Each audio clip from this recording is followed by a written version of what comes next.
Energy seems a little low today. Yeah, I'm hurt. I'm hurt. It's all, And listen, and it has dampened my enthusiasm about what we're heading into, because I got to deal with this. It's Monday. You have to deal with losing that football game, even though Philadelphia hangs right out there on the ballot. So I got to deal with this pain. I got to deal with all of this that he has to say today. By the way, last line, don't interrupt my glory with your story. Okay, go try to drop. Okay. I can dig it. I know. See, this is what I knew it's going to happen. This is what I was talking about on Thursday. Because on Thursday, I tried to tell this man. I was like, Jacksonville's going to win. Yeah, and I was worried about Jacksonville. No. And what did we say? We were like, God, I was worried Stephen about A., Jacksonville. you're just saying the Cowboys are going to win? Yeah. Strictly so you can have your Monday morning. And for the first time, I say to you? you know that sometimes in churches people say, like, speak it into existence or something like that? Speaking it into I feel like this is the first time in my life I've ever witnessed it. Yeah. Like, you spoke this into existence. Go ahead. I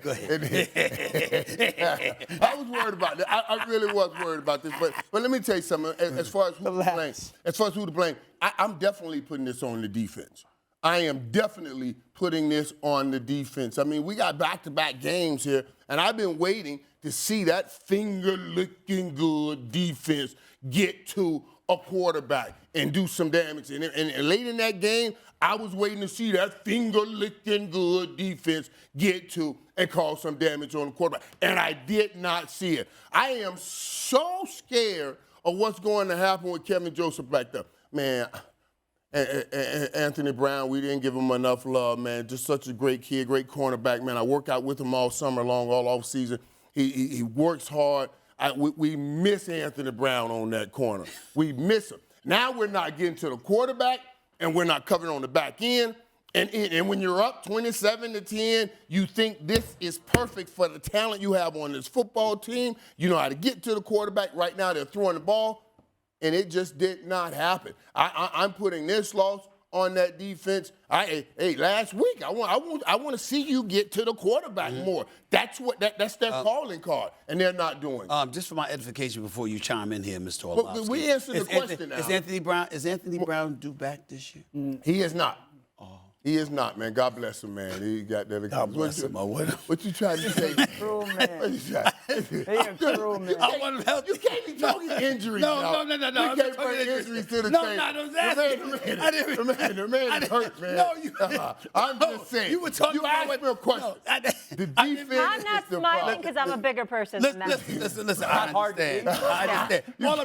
All I'm saying, I'm not wishing injury upon anybody. We wish him a full, healthy recovery. I'm just saying the point that you were making, that their defense is compromised and him not being there. I just wanted to make sure he wasn't coming back. Yeah. And so the fact that he's not coming back, what you're saying about the defense, I suspect will continue. Well, no. It doesn't have to. What? Not if the guys on the front end get to it, then I can worry less about the guys on the back end. And that's what I'm talking about. Where's Parson? Where's Lawrence? Why are they not on the quarterback? Go ahead. Okay, I haven't heard from Dan yet. So the quarterback's got to bear some of the burden of this loss. Not the reason they lost. Okay. But this is a stretch of play that is starting to become more and more concerning as the weeks go. Second of all, you guys both, your suits look great today. You guys both look great. Here's where I am with Dak Prescott, because I have been pointing this out for weeks, and Cowboys fans have called me everything under the sun. At some point, when your team is depleted by injuries, because this is why I don't kill the defense that much.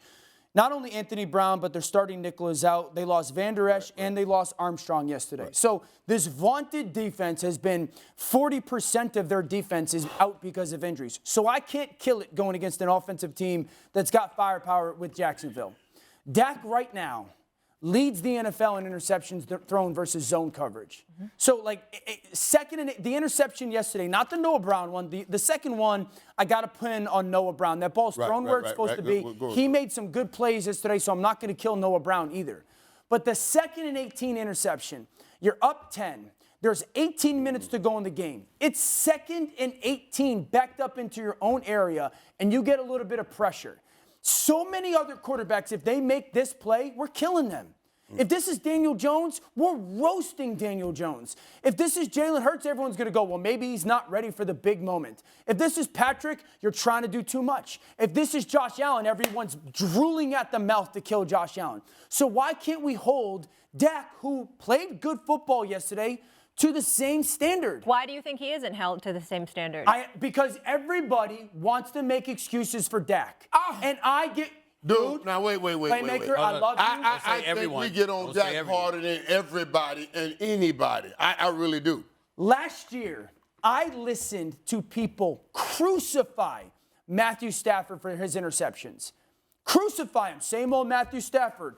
This is the guy that held back the Lions.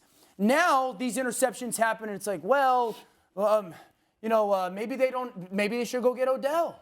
Or it's the defense's fault. Again, there's a lot of blame to go around with this situation. I could tell you their offensive line got whooped at the line of scrimmage. I could tell you the only guy that's winning versus man coverage right now is CeeDee Lamb. Yeah. I could tell you that 3rd and 10 play call was absolutely atrocious, and Kellen Moore is my boy. It's an atrocious play call. I could tell you that this defense couldn't get off the field for the second time in 5 weeks with a double-digit lead in the second half.